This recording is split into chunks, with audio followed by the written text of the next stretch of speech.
She stayed up until almost 4 in the morning, scrolling endlessly on her phone, the night directly before the single biggest exam of her entire academic year.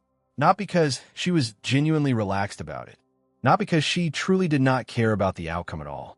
Somewhere deep down inside, a quiet part of her brain was quietly, almost invisibly, constructing a convenient excuse well in advance, just in case she ended up failing entirely. Psychologists have a specific, well-documented name for this exact recurring pattern, and once you understand precisely how it genuinely works, you will likely start recognizing it constantly in your own daily behavior. It is called self-handicapping, a specific concept first formally identified and carefully studied back in 1978 by psychologists Stephen Berglas and Edward Jones. In their original, now classic experiment, participants were given a genuinely difficult test and then falsely told they had actually performed remarkably well on it.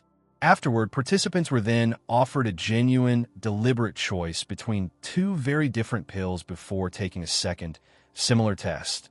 One pill was clearly labeled as something that would meaningfully improve overall performance, while the other pill was labeled as something that would likely impair it. Surprisingly, a significant number of these participants deliberately and knowingly chose the performance-impairing pill instead. If they happened to fail the second test, the pill conveniently provided a ready-made, external excuse. If they somehow still succeeded anyway despite the self-imposed handicap, their underlying talent would appear even more genuinely impressive by comparison. Here is the deeper psychological logic quietly driving this seemingly irrational, self-defeating behavior. Self-handicapping fundamentally protects a person's sense of self-worth by intentionally creating a strategic, plausible alternative explanation for potential failure, one that has absolutely nothing to do with a genuine lack of underlying ability or talent. If you study diligently for weeks, prepare thoroughly, and still fail an important exam anyway, that painful failure directly threatens your core sense of competence and self-worth in a genuinely uncomfortable way. But if you deliberately stayed up all night instead, and then you fail, you can comfortably tell yourself and everyone else around you that the failure was really about pure exhaustion, not about any actual lack of genuine intelligence or ability. Researchers have identified two fairly distinct types of this same underlying psychological pattern, each showing up in slightly different ways in everyday life.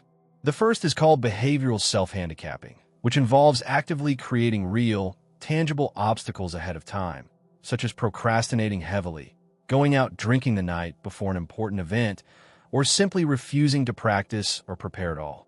The second type is called claimed or self-reported self-handicapping, which involves verbally announcing convenient excuses in advance without necessarily taking any real, concrete action at all, such as loudly telling everyone around you beforehand that you're feeling genuinely sick, are utterly exhausted, or dealing with an unusually stressful week, even when none of that is entirely or fully true.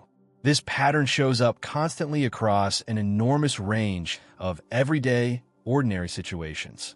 A talented musician refuses to practice properly before a genuinely important audition, quietly reasoning that if they fail, it will simply look like a lack of adequate preparation rather than a lack of real, underlying talent. An employee deliberately waits until the very last possible minute to start an important, high-visibility project, ensuring that if the finished result is not genuinely impressive, they can always reasonably point directly to the obvious time pressure rather than to any perceived limits on their actual competence.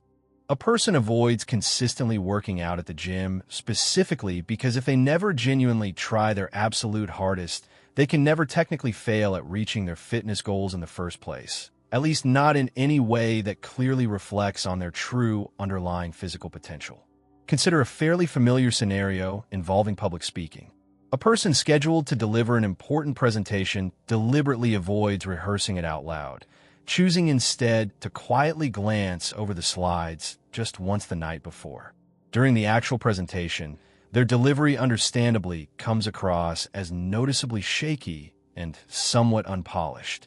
Afterward, They can comfortably tell colleagues, and honestly tell themselves as well, that they simply did not have enough time to properly prepare, quietly sidestepping the far more uncomfortable underlying possibility that genuine, dedicated practice might have still resulted in a performance that fell short of their own personal expectations regardless. Interestingly, research has consistently found that self-handicapping tends to occur considerably more often in situations where a person's actual sense of self-worth feels genuinely tied directly to their performance on a specific, particular task. People with generally higher, more stable self-esteem sometimes still self-handicap, but often for a slightly different underlying reason: to actively protect and preserve a specific, particular reputation for effortless natural talent. Since visibly working extremely hard and still failing anyway can feel even more genuinely threatening than simply appearing not to have tried especially hard in the first place. Attribution theory helps explain precisely why this particular strategy feels so genuinely appealing to the human mind. When we personally succeed at something, we naturally prefer to attribute that success to our own stable, internal talent and ability. When we personally fail, however, we naturally prefer to attribute that failure instead to temporary, external, and easily changeable circumstances, rather than to a fixed, permanent lack of underlying skill. Self-handicapping essentially manufactures that convenient external circumstance in advance, deliberately and strategically, ensuring the explanation is comfortably ready and waiting well before any actual failure has even genuinely occurred. There is also a meaningful, well-documented gender difference that researchers have consistently observed across numerous separate studies conducted over several decades. Men have been found in various studies to engage somewhat more frequently in behavioral self-handicapping, the kind involving actual concrete actions like heavy procrastination or reduced preparation. Women, by clear contrast, have been found to rely somewhat more frequently on claimed self-handicapping, verbally announcing stress, exhaustion, or illness in advance without necessarily changing their underlying actual behavior or preparation in any meaningful way at all. It is worth clearly and carefully distinguishing genuine, authentic bad luck or real unforeseen circumstances from actual self-handicapping, since the practical difference genuinely matters here for how you should honestly interpret your own behavior over time. Getting a sudden, unexpected flat tire on the way to a genuinely important interview is authentic bad luck, plain and simple, nothing more.